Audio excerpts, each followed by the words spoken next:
Hello guys, welcome back to the channel. Today I'm going to do a how to fit. Got some upgraded suspension from the guys and girls at Miata, so thank you very much for supporting me still and keeping me in the best bits of kit available for my car. So I've actually got on the car at the moment some Miata club race. Fantastic bits of kit, but the way I'm developing the car now, I kind of want to go for a softer spring. So I'm going to go for the Zeta CRD LTs, which are long travel. So yeah, quick one, how to fit some MX5 coilovers. Okay, so I'm doing this a little bit backwards, as you've probably already seen later on in the video now, my rip glove. Okay, to remove the front coilovers, all you need is a torch for some better lighting, a hammer, a long flathead screwdriver. You'll see the reason why I use that and that a little bit later on when I'm doing the near side front. 21mm socket, 14mm socket, 21mm spanner, a ratchet to fit on your sockets, a 17mm spanner and a 17mm socket as well. You'll see how I use this. Yes, I'm using an impact gun because I have it. I can just use another 17mm on the ratchet if you like, but I use this just because it's easy and I know nothing's seized on the car. But for the rear, I'll show you that in a second as well. What I'm saying now is probably not going to make sense depending on how I edit this video. So yeah, this is everything you need for the front. Okay, so for the back of the car, all I've used is a 17mm, did it on the impact for the bottom of the coilover bolt, and then 14mm. I know I've used an adapter here, but that's just because it's harder to get over the back of the adjuster. So I've just put that on there, got into the car nice and easy. Ignore these were on the car from before, and ignore that I don't have all the bolts in there, just been pulled out for something else. But yeah, that's everything you really need. Overall time to remove on the whole car, obviously the whole car has been built, so everything's clean. Nothing seized because I changed all that before. So 17mm to undo the bottom bolt of the damper and for the anti-roll bar drop link, and then the 14 just to get into the top, to get the top studs out. But obviously if you've got an interior in your car, you're going to have to remove that. There's loads of stuff online for that. If I can remember, all around the top here, there's all 10mm to get the carpet up, and then I think it's all 10mm everywhere else. Through here, so just rip that out, and yeah, really simple. Half hour, maybe 45 minutes, I don't know, I didn't really time it, to remove all four corners, and then to replace is you literally just do everything in reverse. So top bolts up first in each corner, do them on the front as well, from the top hat, line everything up, drop the damper in the bottom, and yeah, tighten the bolts up. It's so easy to do. And obviously as soon as you do anything to do with suspension, need an alignment, so you can either do it by string or take it to a alignment garage to do that. But I'm going to go get mine aligned Friday morning before Coventry, so I'm not going to worry about that. I'm going to get the guys who I use, which is actually a company called Merit Tyre in Leatherhead. They do all my alignment for me. They're super good. Actually, I say they do it for us, but they allow me to use the ramp. So yeah, really easy. Overall time as a car stripped to this, maybe an hour to install everything, hour and a half max. Maybe if you're a little bit rusty, I don't know, it'll be longer, but be prepared to buy nuts and bolts if it's the first modification you're doing it onto the car, because things might snap depending on previous owners and depending on the rust of the car. But yeah, okay, so this video is brought to you by the one and only Miata. Really good products. I've driven cars on HSDs, teens, everything. Nothing as good as Miata. And I'm not just saying that because I'm sponsored by them and I use their products. That's hand on heart. There's not a single company on this car, from heat management, tyres, brakes, wraps, brake and clutch lines, again heat management, fabricators, myself and my stepmom of course, and also trying out cryptocurrency at the moment as well.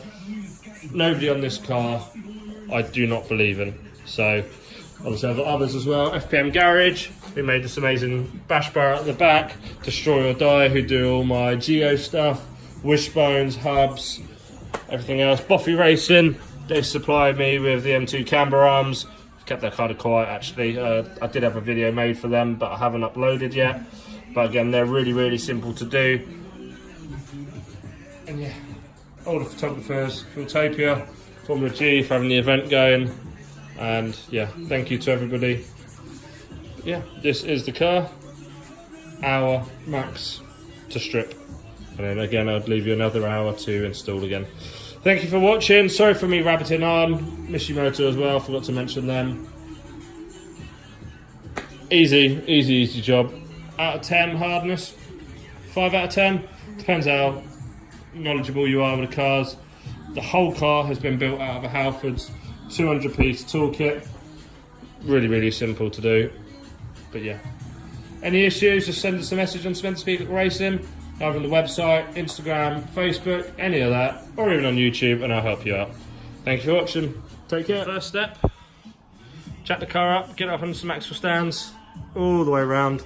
I'm going to start off at the rear, so I am now going to get this rear wheel off. Okay, so rear wheel is off. Put your nuts back on, because it's never good if you lose your nuts. While I'm here, I'll show you these discs and pads. EBC yellow stuff pads and GD, which is grooved and dimpled discs. Best setup for my car.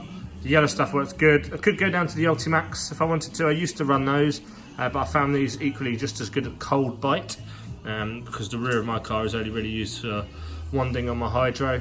So yeah, and some lovely brake lines from Hell Performance, so thank you Hell for those, and thank you EBC for the brakes, and for Meister R for supporting and sponsoring this video. Okay, so wheels off. First thing, next thing. Everything mixed up. I'm using an impact gun just because it's easy. First thing I do is get myself into the 17mm nut what holds the bottom of the coilover unit out. I know you're looking at this and knowing that I haven't got the lock ring on here. With my racing, between each runs are no longer than 30 seconds really, so I have this off just because I don't need them on, because if I want to change my setup, raise or lower the car, it's just easier for me to bang this bolt on, undone, push down, and the anti-roll bar drop link, push down on the wishbone to allow it to come free and loosen up the car, well, loosen up the ride height. So when I sell these are going to be included, but now all I need to do is this. Oh, still in there a little bit. There we go. Let's get this out. And each time I'm doing this, obviously this is a major suspension change for myself. Best thing to do is always clean these up with a Brillo pad, and then re-grease, copper grease, whatever you want to do. Come on, bolt, out you come. There we go. So that one's out. Need 2 hands for this one to get 17 on the drop link and the 17mm on the other side of that. So I'm going to drop the camera and do that now. Okay, so a minute later, that's undone.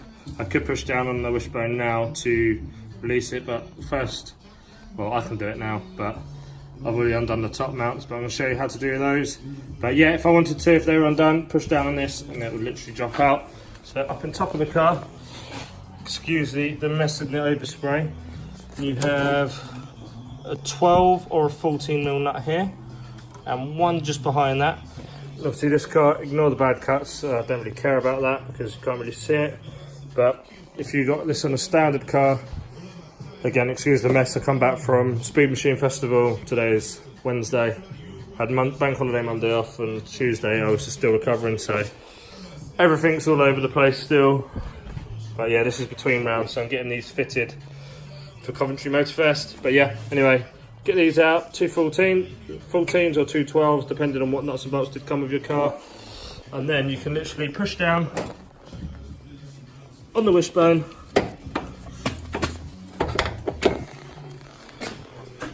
Easy. So now that's done, it's going to go up onto my bench, and I'm going to give these a clean up, and then put the new lock rings on, and well, the old new lock rings on, and then get these ready for sale. That's the rear off, so to refit, slide the top hat up into the locating hole, one there and one there. Best thing once you've done that is handy if you have a mate doing it, family, friend, whoever, family, whoever, anybody. Is just get them to put the threads on the top hat studs a couple of times so it can hang in there in place, and then drop the bottom part just in here, and then just bang the 17mm through. Quarter of a turn left, then start doing it right so you don't cross thread anything. And then once that's done, use a jack under the bottom of the wishbone, or pull it up, whatever. Depends what good your bushes are and how greased they are. Pop it back up, bolt through, done. Then just tighten everything up. So these are out. These are the rears. You can see they're absolutely mint. Nothing wrong with those at all. A little bit of overspray on the top hats. You can see I'm just giving them a bit of a clean. So yeah, that's all done. Now do the front. The front is actually on an extra stand, it's about an inch. I'm using 2 different brands extra stands. So car's a little bit pissed, but is what it is. And now I'm going to do the front. So this first thing's first. Front wheel is coming off. Okay, so now the wheel's off. Next step is to remove the upper wishbone. Most people already dread that from the moment you hear it, but it is actually easy depending on how well, or well, how your car is built really. So obviously, you can see I run a tubular front end, no arch liners. So if you've got arch liners, you need to get rid of those. And then if you do, okay, so the bolt starts here and ends here. So it's one long bolt. So you can see how far that has to come out all the way down the front of the car. So you're going to have issues there if you've got arch liners or anything like that. Don't stress, it's fairly easy. Okay, so the top of the bolt is here, the nut is at the end. I just wedge a 21mm spanner on there. You can have it against the wishbone, the subframe, whatever, and let the ratchet do the work. Really, really easy. Forgot to mention, if you have a hammer and a long flathead screwdriver, the nut and the bolt come off, the nut and the big washer come off at the back of the wishbone, and you also have another washer like this on the head of the bolt down there. Okay, so then you've got this panel here and your socket has to go through it, right? Or, so obviously the socket's going to be coming in this way where the torch is. So if you use your screwdriver behind the wishbone, let's try and work this angle out, doing it one-handed. You can get onto the back of that washer, give that a love tap, because this bolt is not shouldered, it's not threaded, it is on a shoulder. So once you can only get a certain way of winding it out, and the rest you might have to tap out, however you want to do it. But I'm going to get to this stage here, going to knock it back to about here, and then get the socket on it and then tap as well. But yeah, this has literally taken me to undo that, get the wheel off and everything, 5 minutes if that. Okay, so the bolt's out. You can see it's a big boy compared to my impact gun. So yeah, a little bit drier than I thought it would be, apart from the threads look good. So yes, I will be cleaning this up with some thinners, truck wash or brake cleaner and a Brillo pad, clear it all up, re-grease, and then back in. Okay, so now once that's done, let me get the torch. Oh, we're in party mode here. Okay, there's a 17mm nut here and a bolt on the back. Next is get a spanner on the back and the impact on that and buzz that off real quick. Okay, so now you can see that is out and the wishbone just lifts up and down, nice and easy. Okay, but you might have difficulties if you've got an anti-roll bar. So disconnect that, like we did at the back. I don't run them on this car, so yeah, one less thing for me to undo.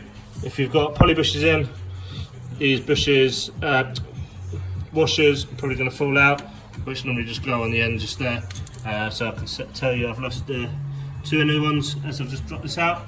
So I remember to put those on. If you don't want to lose them, cable tie through them with the wishbones out, and then you won't lose them. Okay, so everything at the base, the bottom side of the car is done. That long bolt's out. At the bottom of the coilover unit is out there. And if you've got it, anti-roll bar drop links out, just undo the bottom one. Push down, and then that will free up everything here.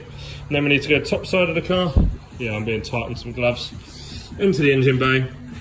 And then you've got 2 nuts and studs on the top mount. Undo those, and then I'll show you how easy it is to get out in a sec. Okay, so the weight of the coilover and the brake and everything on the wishbone did the work for me. So undid those 2 nuts, both 14s. Again, you might have 12s on your car, depends whatever's been fitted. So yeah, they crack off really nice and easy. Everything sort of falls out, and then yeah, nice and free. So again, you can see how clean these are. These won't be seized at all, and I'm going to give them a quick clean up for the new owner. But again, to reinstall these is just the complete opposite of what we've done. So best things first is to put the top mount in first, do these 2 studs up finger tight, probably only about 2 or 3 turns on the thread so it's all loose, drop it through the centre of the wishbone, the upper wishbone, and then into the locating slot at the bottom.